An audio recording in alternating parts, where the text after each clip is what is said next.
অসমৰ শিক্ষাত আমি এটা নতুন পৰ্যায়লৈ লৈ যাব পাৰিম। মই শিক্ষা বিভাগ শিক্ষামন্ত্ৰী ৰণোজ পেগু ডাঙৰীয়াক ধন্যবাদ জনাইছোঁ। স্যাৰ, কালিলৈ বহু প্ৰত্যাশিত জুবিন গাৰ্গৰ হত্যাকাণ্ড চাৰ্জশ্বিট দিয়া সব অসমবাসীয়ে এইটো SIT-য়ে চাৰ্জশ্বিট দিব, চাৰ্জশ্বিট আদালতে পৰীক্ষা কৰিব আৰু দোষীক আদালতে শাস্তি দিব। ন্যায় প্ৰক্ৰিয়াৰ ওপৰত আমি আস্থা ৰাখিব লাগে। অহাকালিৰ পৰা পুলিচৰ কাম শেষ হ'ব, আদালতৰ কাম আৰম্ভ হ'ব আৰু মই ভাবোঁ যে আদালতে নিশ্চিতভাৱে ন্যায় প্ৰদান কৰিব। প্ৰক্ৰিয়া চলি আছে, খালি ভোটাৰ লিষ্ট পাব্লিকেশ্যন ফাইনেল নিৰ্বাচনী আয়োগে প্ৰক্ৰিয়াটো চলাই ৰাখিছে। আমি যিমান সোনকালে পাৰোঁ নিৰ্বাচনটো কৰাৰ বাবে চেষ্টা কৰিম।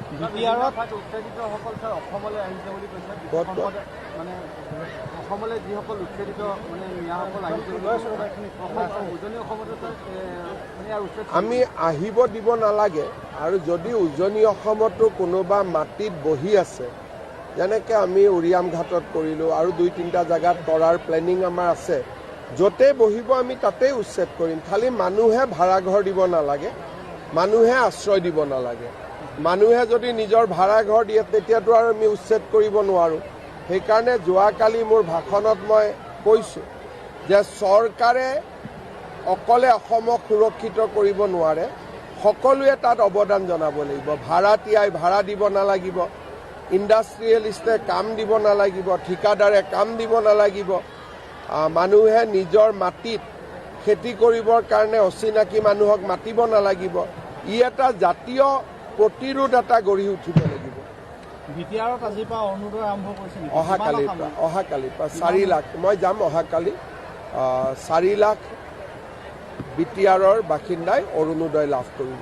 অসমৰ শিক্ষাত আমি এটা নতুন পৰ্যায়লৈ লৈ যাব পাৰিম।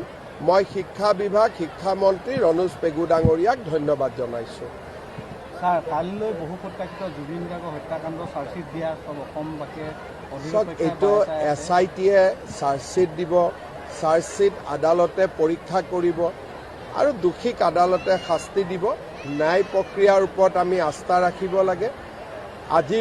অহাকালিৰ পৰা পুলিচৰ কাম শেষ হ'ব, আদালতৰ কাম আৰম্ভ হ'ব আৰু মই ভাবোঁ যে আদালতে নিশ্চিতভাৱে ন্যায় প্ৰদান কৰিব।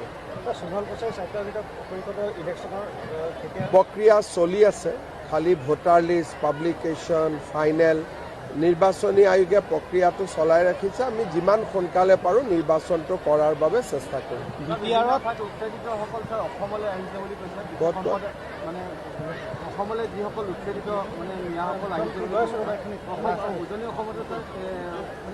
আমি আহিব দিব নালাগে আৰু যদি উজনি অসমতো কোনোবা মাটিত বহি আছে, যেনেকৈ আমি উৰিয়াম ঘাটত কৰিলোঁ আৰু 2-3টা জেগাত কৰাৰ প্লেনিং আমাৰ আছে, য'তেই বহিব আমি তাতেই উচ্ছেদ কৰিম। খালি মানুহে ভাড়াঘৰ দিব নালাগে, মানুহে আশ্ৰয় দিব নালাগে। মানুহে যদি নিজৰ ভাড়াঘৰ দিয়ে তেতিয়াতো আৰু আমি উচ্ছেদ কৰিব নোৱাৰোঁ। সেইকাৰণে যোৱাকালি মোৰ ভাষণত মই কৈছোঁ যে চৰকাৰে অকলে অসমক সুৰক্ষিত কৰিব নোৱাৰে, সকলোৱে তাত অৱদান জনাব লাগিব। ভাড়াতীয়াই ভাড়া দিব নালাগিব, ইণ্ডাষ্ট্ৰিয়েলিষ্টে কাম দিব নালাগিব, ঠিকাদাৰে কাম দিব নালাগিব। মানুহে নিজৰ মাটিত খেতি কৰিবৰ কাৰণে অচিনাকি মানুহক মাতিব নালাগিব। ই এটা জাতীয় প্ৰতিৰোধ এটা গঢ়ি উঠিব লাগিব। আজিৰ পৰা অৰুণোদয় আৰম্ভ কৰিছে। অহাকালিৰ পৰা 4 লাখ, মই যাম অহাকালি। 4 লাখ BTR-ৰ বাসিন্দাই অৰুণোদয় লাভ কৰিব।